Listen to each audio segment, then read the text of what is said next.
advice would you give to a new online teacher of English? Well, I think the first thing is to get to know your student.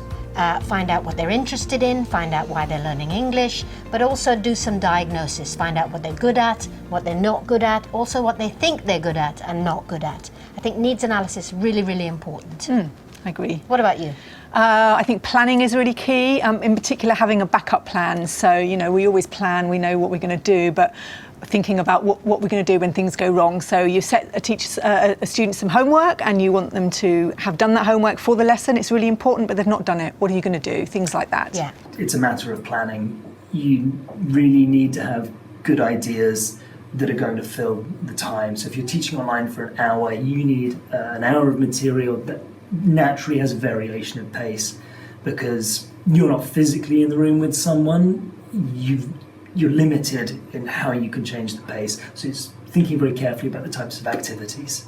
The advice I'd give to anyone who wants to become an online teacher is to plan for all eventualities, because of tech difficulties, basically. That's the number one issue you're likely to have.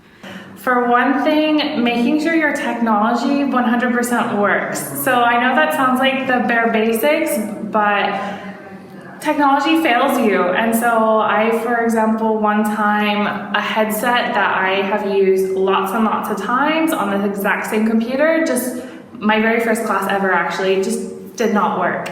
So you have to understand your platform and how it works before you start. And then ideally, you should have a practice with somebody else on the other end, because actually it's really difficult. Because if you're trying to teach and you have sort of information in your head that you're trying to get across, or a direction that you're trying to push the conversation in, that's one thing.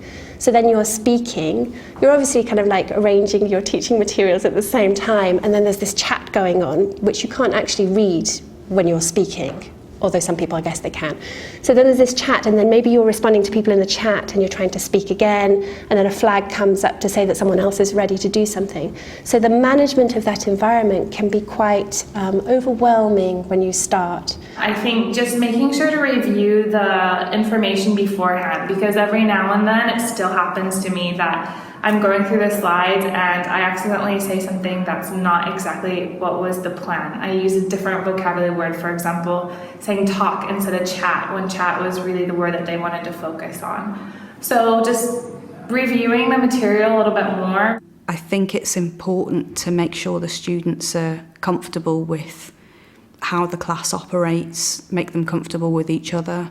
Before you even start teaching a class, you might invite your group or your learner to a session where you do a quick orientation to make sure that they can use the tools from their perspective, to make sure that the internet connection works. So you might just do a getting to know you activity, check it all works, check they can all write on the blackboard or the whiteboard that's on the screen, and check that you're happy with the interaction. And then when that session's over, you can welcome into the first real lesson, but you already know them, you've already formed a relationship with them, so it's a little bit easier for everyone to start communicating and focusing on the language, because they're not so worried about the technical side of it.